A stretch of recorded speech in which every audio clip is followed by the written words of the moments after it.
Banyak yang berharap putusan Majelis Kehormatan Mahkamah Konstitusi atau MKMK bisa menganulir putusan Mahkamah Konstitusi terhadap perkara nomor 90/PUU/21 Romawi /2023 yang memberi jalan bagi Wali Kota Surakarta Gibran Rakabuming Raka maju sebagai calon wakil presiden meski baru berusia 36 tahun. Sebelum harapan itu terlanjur membumbung dan nantinya menjadi sakit hati, ada baiknya perhatikan dulu beberapa hal ini.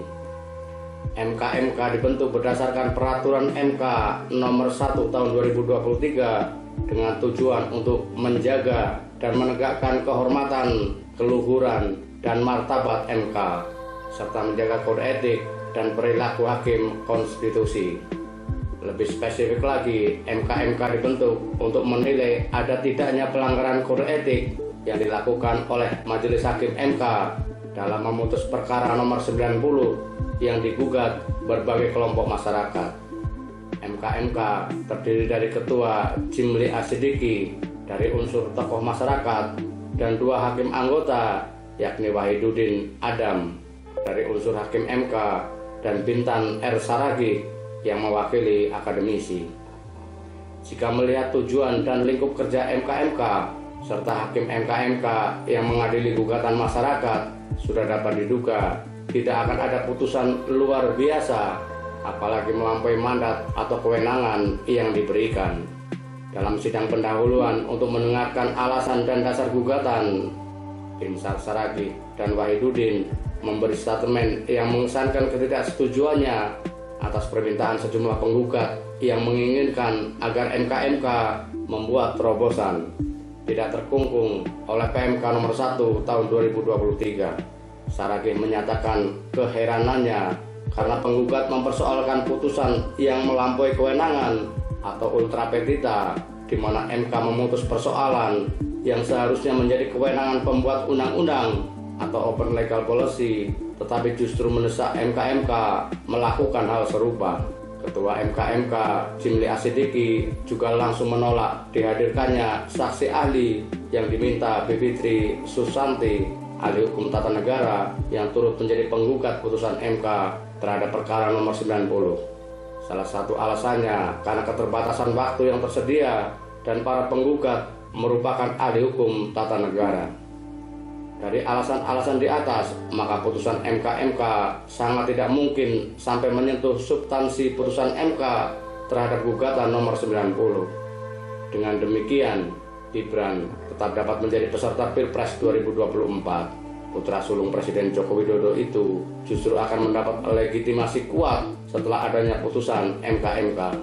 Dalam tanda petik, hadiah dari sang paman, Ketua MK Anwar Usman, tidak akan goyah karena MK telah dengan cermat membatasi kewenangan MKMK. Lalu seperti apa putusan MKMK? Tentu kita harus menunggu karena rencananya putusan MKMK akan dibacakan pada 7 November mendatang. Tetapi kisi-kisinya sudah dapat kita ketahui.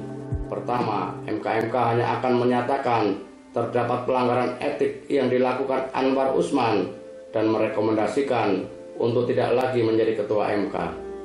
Kedua, putusan MK terhadap gugatan nomor 90 tetap sah dan tetap berlaku karena putusan MK bersifat final dan mengikat sehingga MKMK sebagai lembaga ad hoc tidak berhak menganulir.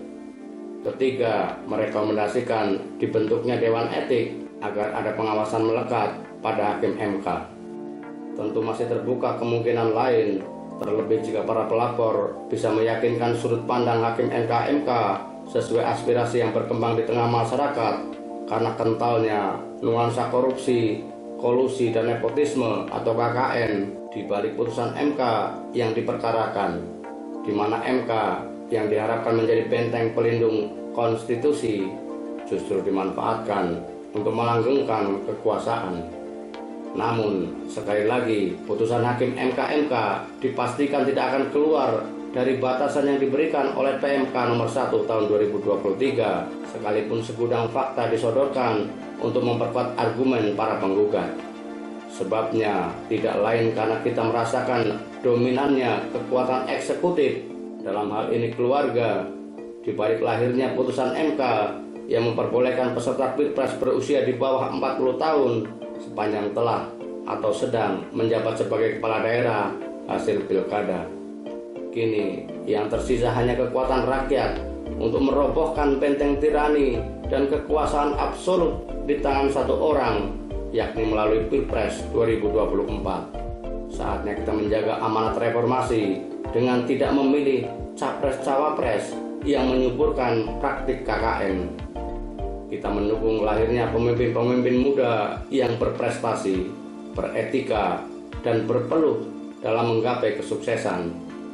Namun kita tegas mengatakan tidak, sekali lagi tidak pada capres atau cawapres hasil karbitan yang lahir dari penyalahgunaan kekuasaan. Terlalu mahal pengorbanan yang telah dibayar untuk membangun demokrasi. Kita tidak rela dan tidak akan membiarkan demokrasi dibajak dan disandera oleh siapapun, termasuk oleh keluarga Presiden Jokowi.